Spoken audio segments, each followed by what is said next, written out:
In 1922, a 15-year-old boy stepped off a train in Tokyo. Alone. No wealth, no powerful family, no formal education. Just a restless obsession with machines and a dream bigger than his circumstances. He had traveled from a poor village in rural Japan, hoping to work in the booming world of automobiles. But when he arrived at one of Tokyo's top repair shops, he wasn't handed tools.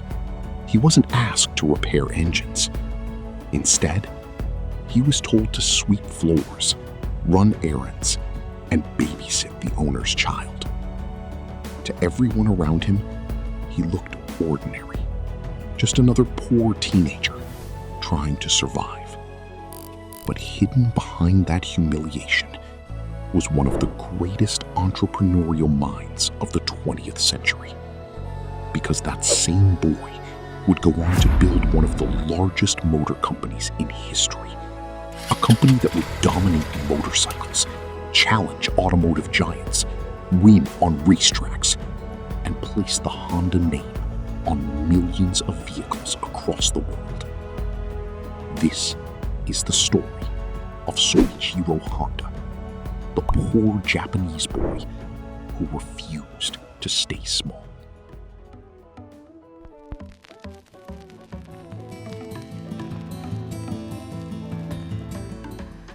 The story begins in 1906 in the small village of Tenryu, Shizuoka, near Mount Fuji, Japan.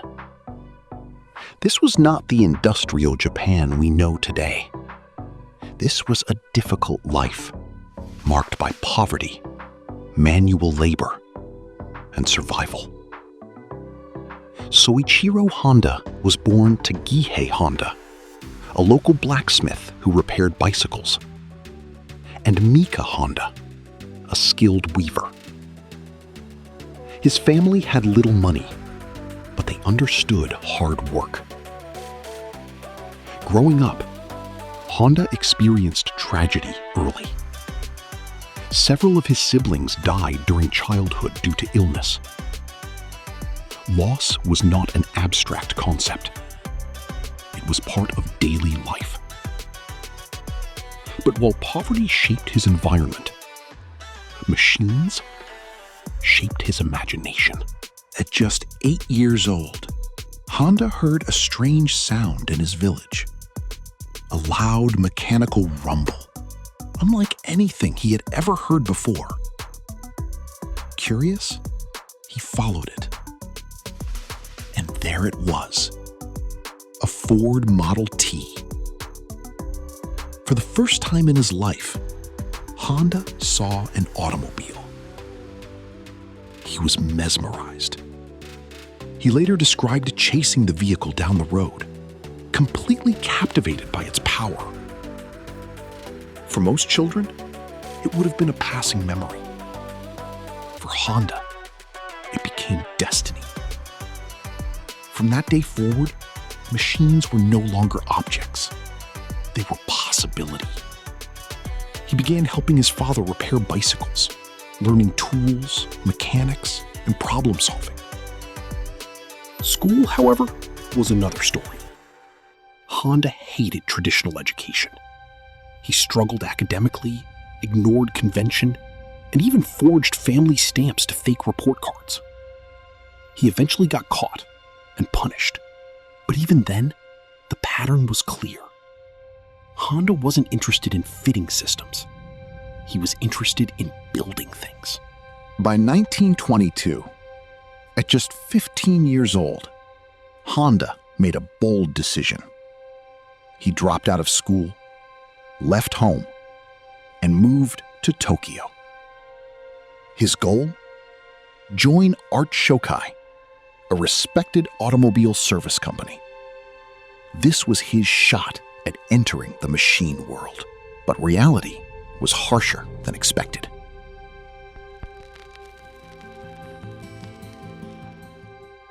When Honda arrived, he wasn't hired as a mechanic.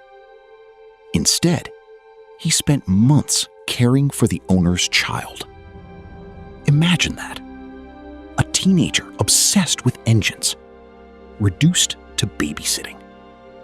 No glory, no prestige, no progress. But Honda endured it, because returning home would mean surrender. And surrender was not an option. Eventually, as the business expanded, Honda was finally allowed into the workshop.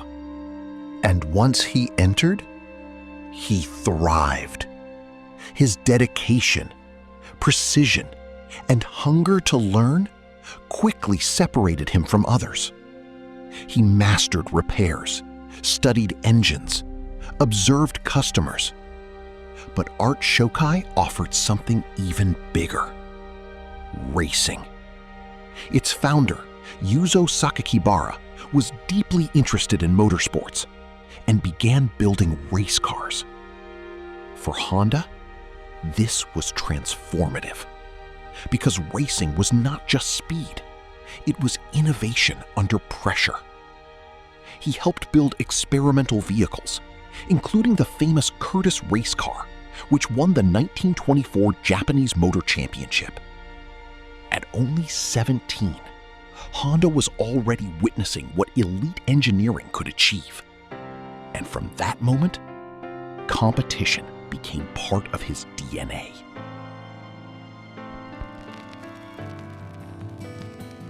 By age 21, Honda had proven himself enough to manage Art Shokai's Hamamatsu branch. This was massive responsibility for someone so young. At first, customers were skeptical. He lacked age, reputation, trust. But Honda had something stronger: skill.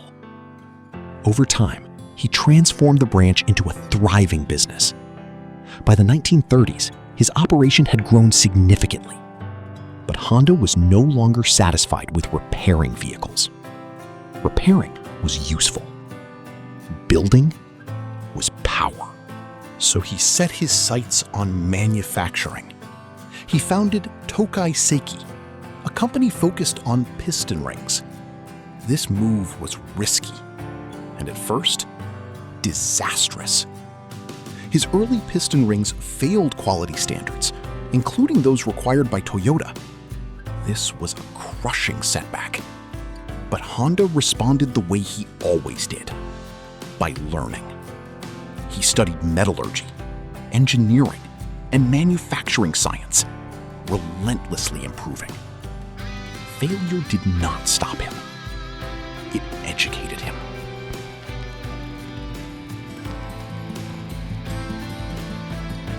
After years of refinement, Honda finally began producing quality piston rings.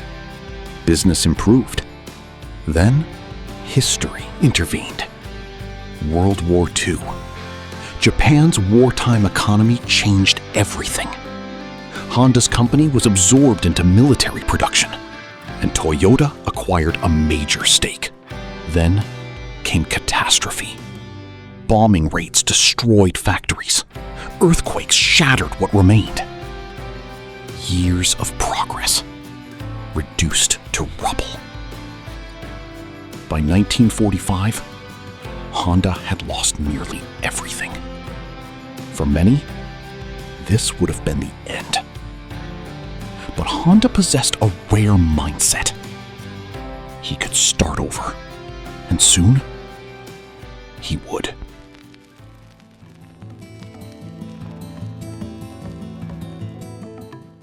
Post-war Japan was devastated. Resources were scarce, fuel was limited, transportation was broken. And Honda noticed a painful reality: people needed affordable mobility. Then, he found military surplus generator engines. Small, portable, practical. And Honda had an idea: attach one to a bicycle. Simple, but revolutionary. This was not about luxury. This was about solving a national problem. His motorized bicycles became an immediate success. Demand surged. Soon, Honda ran out of spare engines. So he did what innovators do best. He built his own. In 1947, he developed the A-type engine. And for the first time, the Honda name appeared on a machine. In 1948, Honda officially founded Honda Motor Company. His mission was clear: help rebuild Japan through affordable transportation. He reached out to thousands of bicycle shop owners, securing support and capital. Then came breakthrough after breakthrough. The dream motorcycle. Then the Super Cub. Lightweight, reliable, efficient. It was exactly what ordinary people needed. And that changed everything. The Super Cub became a global phenomenon, eventually becoming one of the best-selling motor vehicles in history. Honda was no longer just surviving, he was dominating. Then came motorsports. Honda entered global racing, not just to compete, but to prove engineering superiority. By conquering races like the Isle of Man TT, Honda transformed from local manufacturer to global force. By the 1960s, Honda was the world's largest motorcycle manufacturer. But Soichiro Honda was not finished.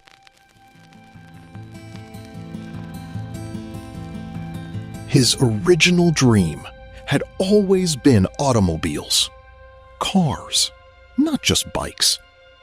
So despite fierce competition from Toyota and Nissan, Honda entered the car industry. Many believed this was reckless, but Honda ignored doubt, as he always had. In 1963, Honda launched its first automobile.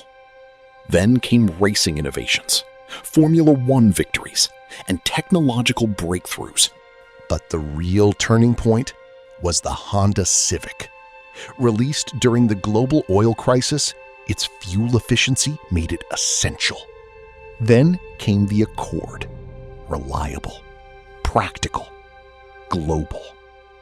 Honda had done the impossible.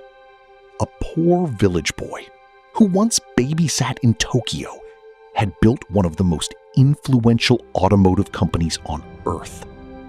By the 1980s, Honda was among the largest automakers in the world.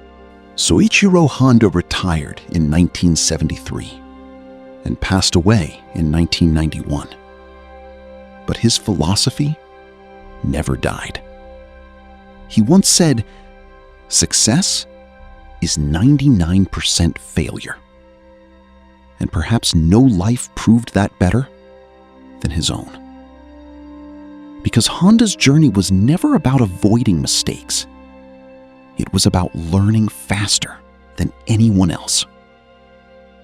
From poverty, to rejection, to war, to destruction, Soichiro Honda kept building. And in doing so, he didn't just create a company. He created a legacy. The poor Japanese boy who refused to accept limitation and built Honda.